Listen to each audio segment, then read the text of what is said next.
Hey, what's going on, guys? We're going to start today. We have another article, and good, it feels good to say that. It feels good to be recording Destiny content again. We got an article today, 2 articles tomorrow. Let's talk about it. Dev Insights, Return of the Director.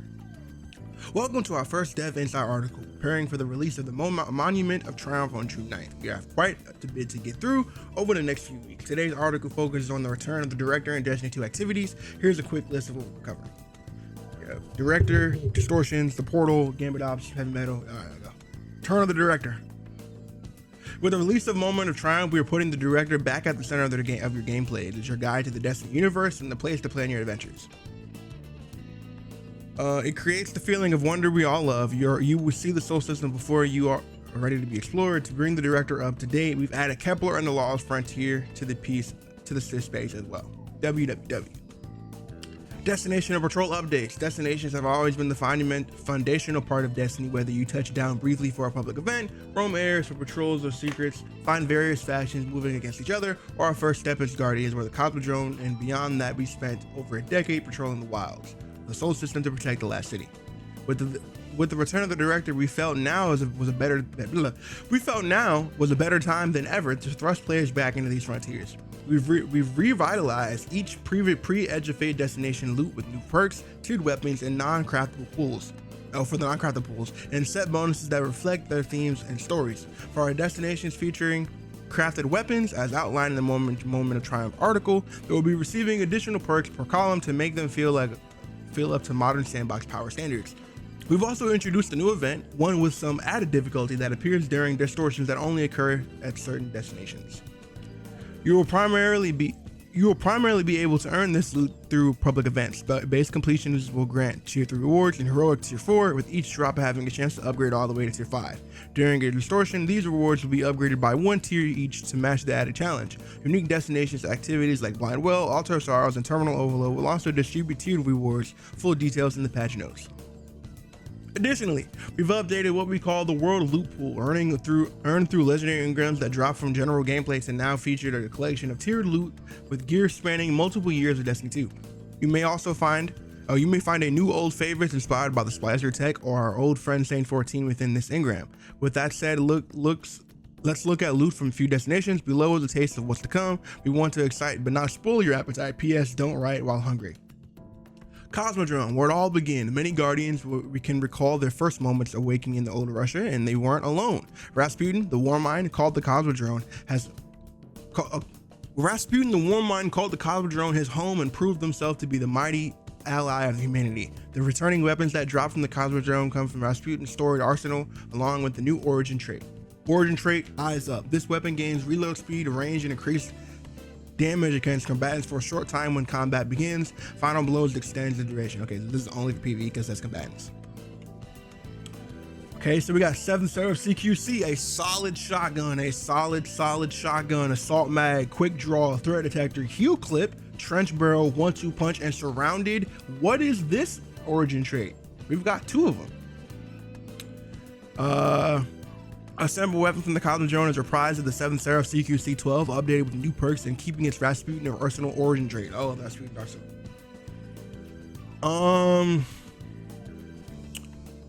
Slide shot, snapshot, Discord, closing time, quick draw, trench barrel. Okay. This is in the second and third column. Hold on. Second column. Slide shot, Discord, quick draw, threat detector, disruption break, heal clip, and dual loader. In the second, snapshot. Oh, this is the first. No, that's the second. This is the first. No, this is the second because snapshot's not the second one. I'm tripping. Because quick draw is in the second. Yeah. Third. Snapshot, closing time, trench barrel, 1-2 punch, hand reaction, incandescent, and surrounded. 7th Seraph CQC 12 felt like the right showcase for Cosmodrome because both the core Rasputin weapon and flexible close range workhorse. With the updated perk pool, we wanted to support everything from classic melee heavy builds to pure ad clear shotgunning without losing the Warmind toolbox. This is cool and all, and I appreciate it. Bungie already talked about it on Twitter. They responded to somebody saying, can we have Warmind cells back if we're getting these weapons back? And they responded with, maybe. Warmind cell was goated. If you guys don't remember Warmind cell builds, you used to be able to clear an entire building with the right Warmind cell build. Then they took him away. I need him back. It was fun. Nessus. Woo! I remember this gun. With good robots, fail-safe for friends, bad robots to vex, and a lot of Guardian memories, Nessus deserved a loot pool that reflects its status as a classic destination, so the Sandbox team reached through the time to pull together a collection of weapons reflecting Guardian's many expeditions and unstable Centaur. On the unstable Centaur. We hope you agree that our selection plays as well as they look. Origin trait, fail deadly. Dealing damage grants a stacking bonus to the magazine size, target acquisition, and range into your next final blow with this weapon. It's kind of a Cheeks origin trait. I remember this from freaking D1 launch. Whoo! Goodness gracious. It's a high impact frame AR too. Our sample from Nessus' Pluripack reprised with a new perk pool built to play into its deliberate, hard-hitting identity while opening up new kinetic focus options. Second column, or third column actually. Outlaw, Rangefinder, Dynamic Sway, Rewind Round, Stopping Power, and Light in Action and Demolition. And Stopping Power is a new perk. And the fourth, Rampage, All-Star, also a new perk, Kinetic Tremors, Adhesive Ordnance, Closing Time, Aggregated Charge, and Adrenaline Junkie. We see Perplex as the backbone of the Nessus set, reliable, deliberate, and built to carry momentum from one target to another. To the next. Its refreshed perk pool gives players room to chase out range of playstyles while still preserving the feel that made the weapon more memorable. Hold on, I'm closing my window because they're doing construction outside. Doing construction outside for some reason. Europa. Oh my goodness. No!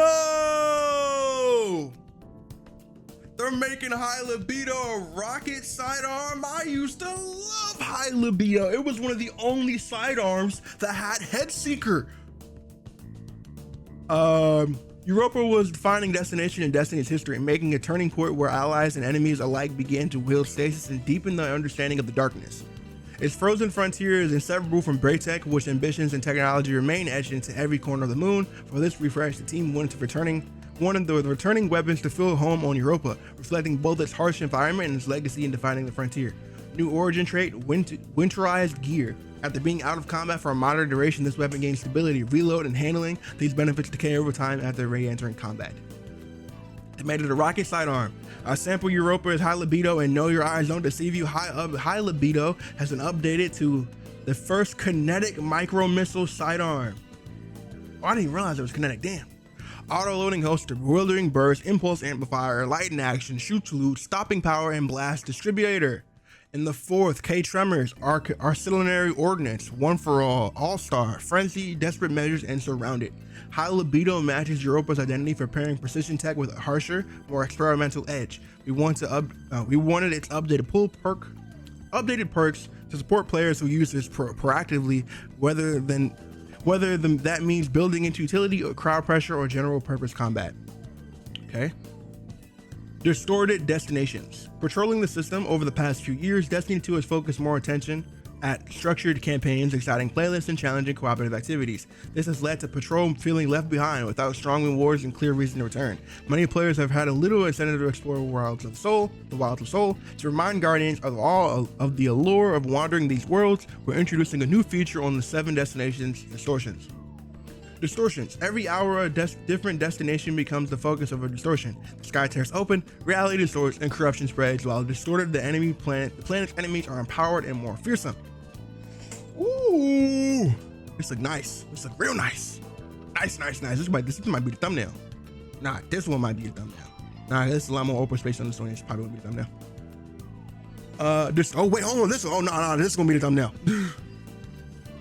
Distortions are new enhancements to Patrol mode. They are a celebration of all things that are already there, plus a small injection of new things that do, new rewards, things to do, and new rewards to discover.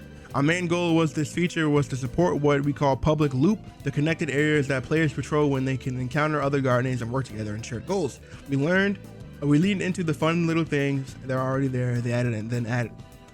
We leaned into the fun little things that are already there, and then they added a little twist. I can't speak today. Same as usual. Now, does this affect the Pale Heart? Because the Pale Heart is a solo area. So is Kepler. So, it might not affect the Pale Heart. Every enemy will be distorted too, making them tougher and more aggressive, a little more dangerous. Distortions won't massively change the low-stress nature of Patrol, but you may occasionally find an encounter that tests the skills of even the veteran Guardians. You'll also discover some familiar challenges in new places and some strange signals leading to hidden rewards. Speaking of rewards, we're making distortions uniquely rewarding by providing a new weapon set players can earn in these new events, and to balance the increased challenge of distorted enemies, you'll see higher gear tiers awarded from public events. Excited to check out distortions? Look for the telltale red glow and keep an eye on the timer telling you when the new planet will be targeted. Good to know.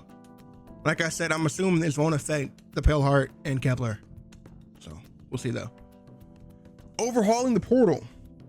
Since the release of Edge of Fate, we've heard your feedback on the portal loud and clear. Portal, the tab, is gone forever. However, we didn't want to remove quick access to Destiny's playlist and content. While players can navigate the director for numerous activities, we still wanted a portal of sorts to quickly find the content you want to play when you want it. We're refactoring scoring, difficulty, and customization quite a bit to further address the feedback around the system. More than that later in the section. More on that. I can't speak today. Same shit. Ain't nothing changed, bro. Portal activities, bonus engrams, bonus focuses in the seasonal hub are still accessible. The portal ops categories are built into the director itself, and the director screenshots above you'll see a row of familiar icons at the bottom of the screen. They are the doorway to a portal-like subscreens, allowing you to still access and configure the activities you'd like to play.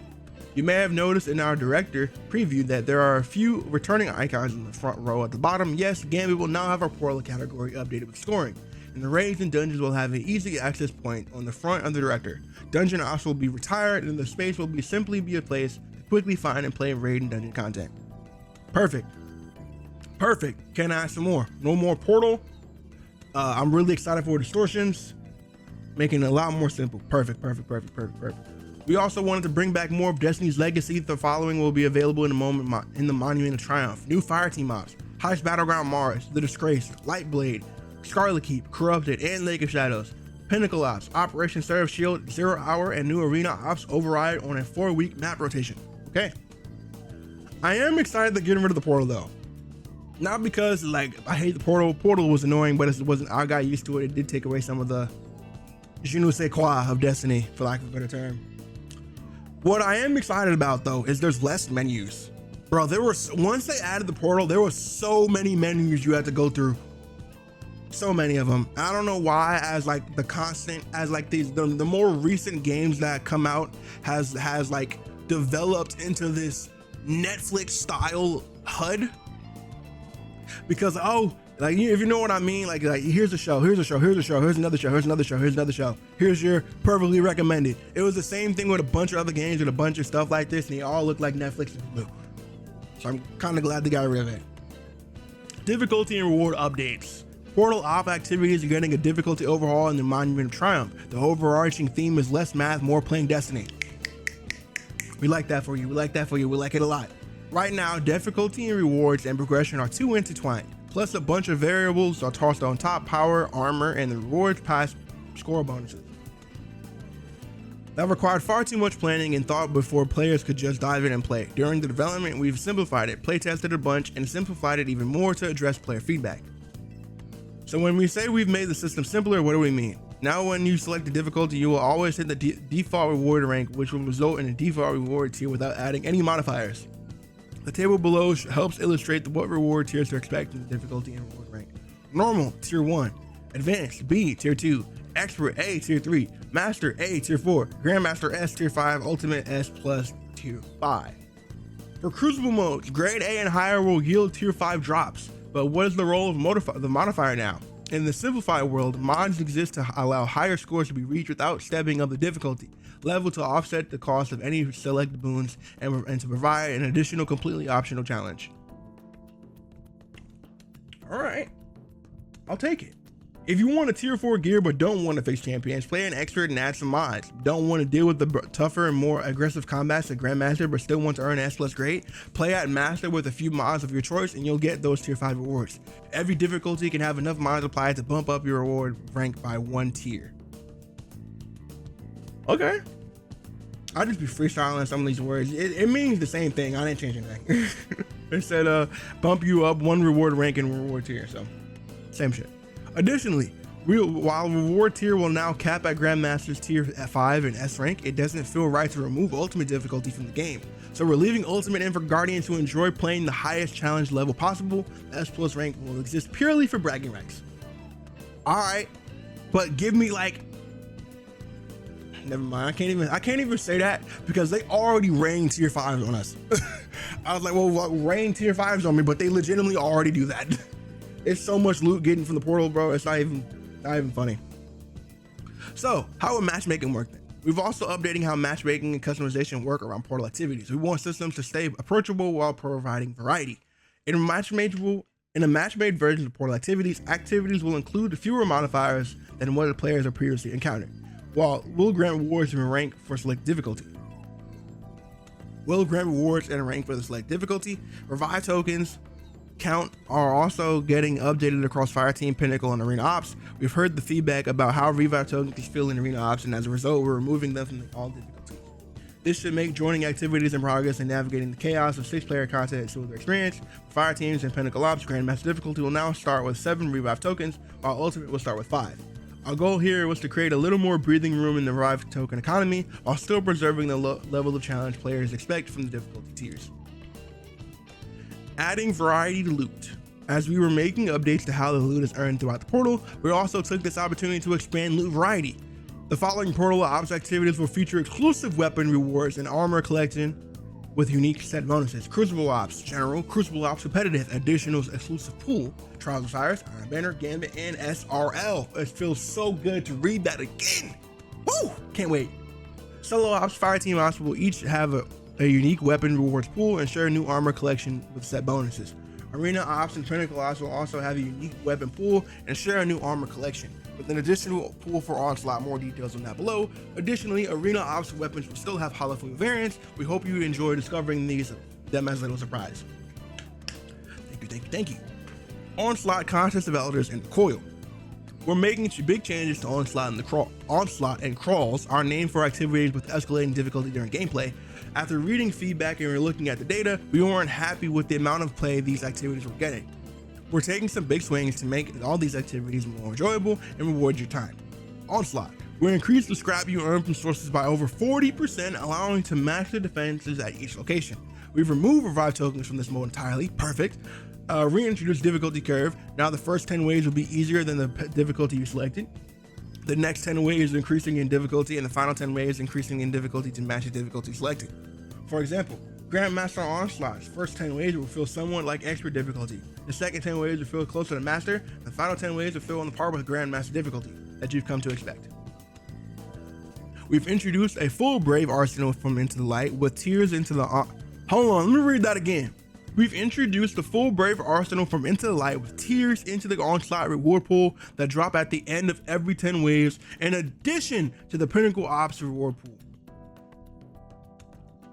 Contest of Elders. We've reduced the number of paths in a single run from 4 to 3. We've reintroduced the difficulty curve. Now that the first path will be easier, the difficulty you selected, the next path will be increasing in difficulty. The final path will be the difficulty you match the selected. Okay. For example, we just went over that with what's it called? We've added world pool rewards into the Contest of Elders reward pool that drop at the end of every pathway, in addition to the Pinnacle Ops reward pool. The Coil. We've reintroduced difficulty curve. Yes. We've seen this already. We've added world pool drops. Yeah. Okay. Perfect. Now let's talk about Gambit. We're not getting nothing new content wise. We're getting a bunch of new weapons, and I already see spare rations. Don't get me excited. For some time now, players have felt our core activity rotation has been lacking very special PvEVP activity that was introduced in Forsaken. We agree.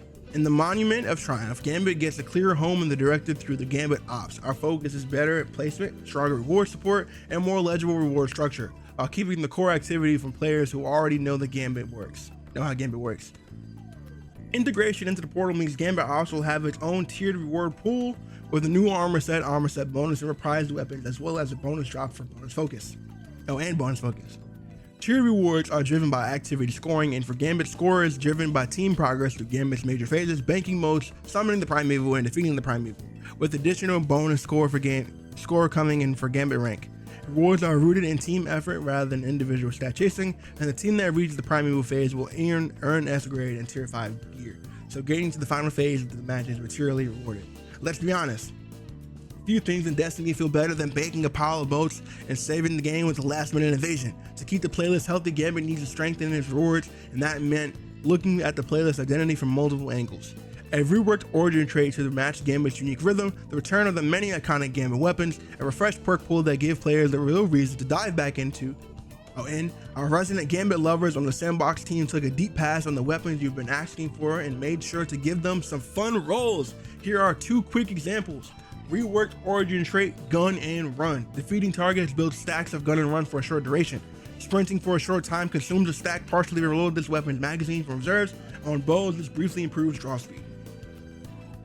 You telling me we about to get a tier 5 version of Hush? That might be kind of juicy, I ain't gonna lie to you. So spare rations, back home. Whoo, 21% delirium. We're back home.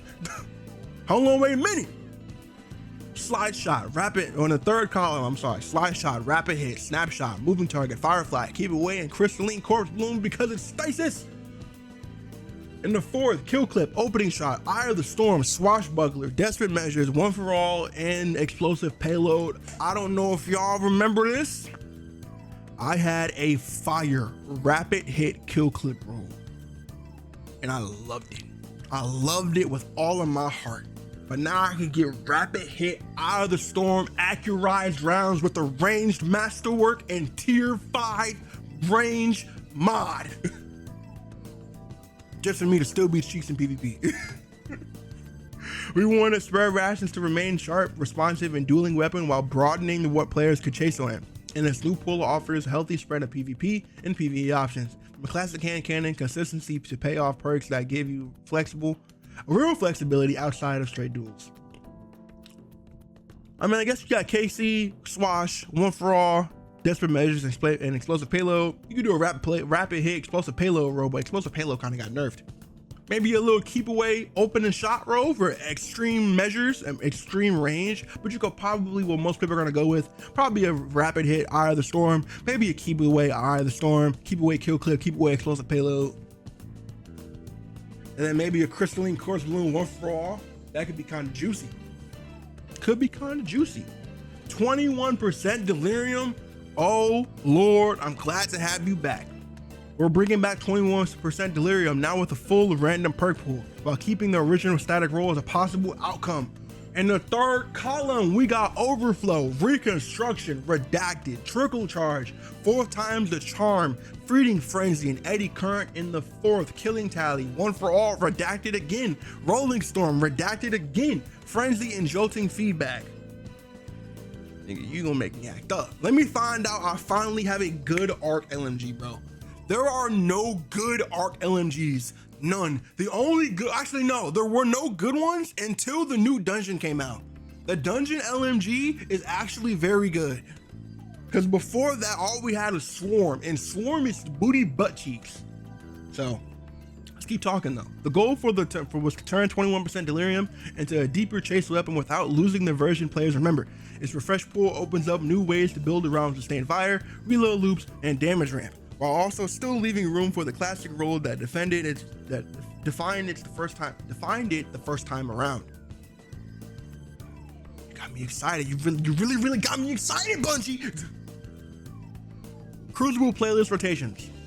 In the Monument of Triumph, Crucible playlist offerings are moving to more predictable cadence, and all PvP offerings are receiving loot refreshes.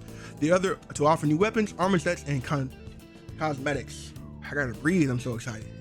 First, let's start with our main PvP events, Iron Banner and Trials. Iron Banner now returns every 4 weeks. Control remains a constant offering and is replaced by Iron Banner Control during Iron Banner weeks, with additional Iron Banner modes available each time Iron Banner is live. Trials of Osiris will continue to run every weekend from Friday through Tuesday. Trials will not be available during Iron Banner weeks to help with Guardians keep focused. Trials is also undergoing changes to featured maps and weapon rotations. Instead of a single curated feature map each weekend, the mode can now vary from week to week. Some weeks may feature a singular map, while others can feature up to 3. Check back each Friday to see which arenas you'll be challenged on. Featured weapons are also moving away from Featured weapons are also moving away from a single weekly focus and now drop from a featured weapons pool instead. We will have more details on the map and weapon pools in the upcoming tweet. As for our broader PvP offering featuring 6v6 modes continuing to rotate weekly, while featured small team modes rotate daily until Trials takes over for the weekend. Rumble can also remain permanently available. This update expands the small team lineup with heavy metal added into 3v3 rotation, along with the new 4v4 arena collision, a new modifier mode built for a more deliberate weapon-first combat. Private match access has also been moved to under Crucible Ops portal, where players can also find heavy metal and new Crucible modifiers like arena. We also have more information on Crucible rewards, Crucible modifiers, and more next week when we talk about the sandbox tuning. Until then, let's turn focus on some vehicular mayhem, heavier and more metallic. Heavy metal is back as a permanent rotation, and Crucible Ops with some fun updates. If you played heavy metal before, you know the fantasy: climb into a massive vehicle, roll onto the battlefield, turn on the other team into scrap. This time, there's a new option joining the lineup, the Cabal Behemoth alongside the Drake in the Brig. We've also added a new vehicle selection screen so players can choose which vehicle they want to bring into the match before it begins. That means heavy metal is no longer just one fixed matchup, gives players more freedom in how they want to play. This is cool. I don't think anyone's going to choose the tank anymore. I think it's going to be Brig and Behemoth for the rest of the game. To keep matches feeling faster, punch and punchier, we lowered the score needed to win from 50 to 40, and it's a small change, but we aimed at making the mode feel more snappier without losing the vehicle combat chaos that makes heavy metal what it is. Heavy metal is also getting a brand new map, Nightfall Station. If the name sounds familiar, it should. The space is adapted from the wreckage of the vessel from Renegade's campaign, more reworked into heavy metal battlefield built from vehicle combat. Oh yeah, I need that really bad. I really do. I really do need that. Overall, these updates are focused on giving players more variety from match to match, tightening up the pacing, and making sure each vehicle feels like a viable choice when they drop into the mode. We're excited for players to jump back in, try out new lineups, and see which vehicle fits them best next time heavy metal is around. Now it's time for the je ne sais quoi, the cream of the crop, the top of the top, the thing we've all been waiting for. SRL. The long-awaited, frequently requested Sparrow Racing League SRL is returning to D2. This isn't just SRL coming back as you remember it though. We brought the mode forward with a set of updates aimed for making races feel faster, livelier, and a bit more chaotic lap to lap. I thought I'd never see the day. I really didn't think I'd never see the day. Ghost returns as your SRL announcer, along with Shax. There's nothing more motivating than Shax screaming at you to push for the first place after your opponent just took you on the inside turn on Mercury. Skimmers are joining the fun, allowing you to choose between Sparrow or Skimmer before hopping into a 3-lap race against 5 other players. Players don't have access to rail grinds or manual jumping as a skimmer, or be able to destabilize for rolls and flips. Hold on. Let me read that again. Players won't have access to rail grinds or manual jumping as a skimmer, or be able to use the stabilizers for rolls, flips. As the Sparrows, as a Sparrow in fact. So you can't do flips or grinds. That kind of sucks. We've done a ton of work under the hood to make sure that using either vehicle in SRL feels equally advantageous to players. Speaking under the hood, we've also updated SRL to support those photo finish moments at the end of a race. Close finishes can now properly assess ties, which means when 2 races hit the line nearly at the same time, the result screen can better reflect that outcome. We know the mantra is if you're not first, you're last, but our goal with SRL is to bring the chaos and friendly competition to the forefront, so tying means you both equally get rewards. Means you both get equally great rewards. A couple of new mechanics have been added to SRL. Rocket Boost rewards racers with who nailed their timing of hitting the gas just before the race begins, giving them early burst out of the gate. Trick Boost, just what they sound like. Land a trick successfully and you'll get a boost on the PC. On PC, Sparrow skimmer tricks can also be remapped the same way emotes can, and we've updated the UI to support that. Okay. All 4 of the original SRL maps are returning. We've got a brand new map called Quantum Circuit, located in the realm of the 9. Avoid the Taken and enemies of the past while racing on this wild, intense ribbon road. Don't tell me they gave us Rainbow. Don't tell me they gave us Rainbow Road. Oh my God, it's Rainbow Road. It's the little ribbons from Prophecy oh, this is gonna be so lit. I'm jumping in day one. Why does Destiny have to go through the worst times possible to have amazing content? Bungie, why do you do this to us? You let us sit and suffer and sulk in sadness, all the alliteration, for you to come back like a rising phoenix and then die a week later. I can't wait. I can't wait. Finally, we've done some tuning on gauge sizes, vehicle speeds, and rubber banding to keep packs together while still rewarding strong racing. Hold on. Okay, hold on. Finally, we've done some tuning on the gauge sizes, vehicle speeds, and rubber banding to keep the pack together while we're still rewarding a strong racing line, smart shortcuts, and small and well-timed boosts. We're excited for players to get their hands on all those updates and hear the brand new SRL music tracks when Sparrow Racing League goes live next month.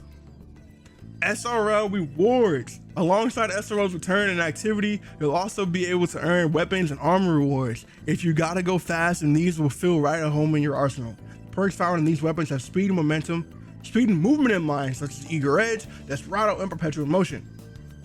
While we want to keep these weapons in the perks pools under wraps, we will share an early look at the Origin trade and armor set bonuses. Featherweight Origin.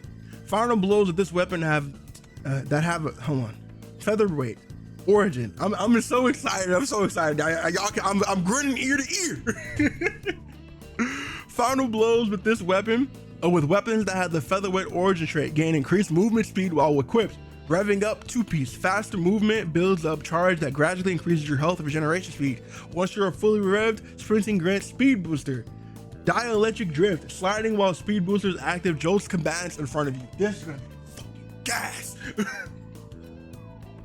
I could slop up my freaking build, my point contact cannon brace build with this 4-piece. It's gonna be dumbly. Anyway. And for players who are looking for a little more style with their speed, SRL will also bring plenty of earnable rewards worth chasing. This includes brand new SRL Racing Sparrows in the skimmer, as well as SRL armor ornaments, returning Racing Sparrows and their SRL shader from Destiny 1, plus the returning Sparrow horns from D1 that also work with skimmers, can be previewed in the menus. Now, new and returning SRL emblems and more. We're really back. We're really back. Whether you're racing for the win, completing SRL triumphs, or just showing up for the chaos, there will be plenty of ways to earn gear and accessories that let you look the part. Join us tomorrow as we turn our focus towards weapons, sandbox, raid and dungeon updates, tower vendor attunement, and more on our second Dev Insights article and tweet. This was a W. This entire article was a W. This entire game was a W. It just sucks that once again, everything has to go to shit for Destiny to come back like a freaking phoenix. Too bad a week later it's gonna die again. This might be one of the best updates the game has gotten since freaking Into the Light. And now the game is going into the light. This shit is sad. Anyway, boys and girls, I'm super excited about this update in general. I cannot wait. I will be streaming this update from the future on June 9th. When it drops on Tuesday, we will be live. Shit, I might even do a 24-hour stream. I might just do it. This video get 100 likes, 24-hour stream. Promise you. Anyways, I'm gonna edit this video, then I'm gonna hop on Twitch. If you guys want to see me play through 007 First Light, join me on there, link in the description. Have a good one, stay spooky, and I'll see you in the next video. All right, have a good one. Peace.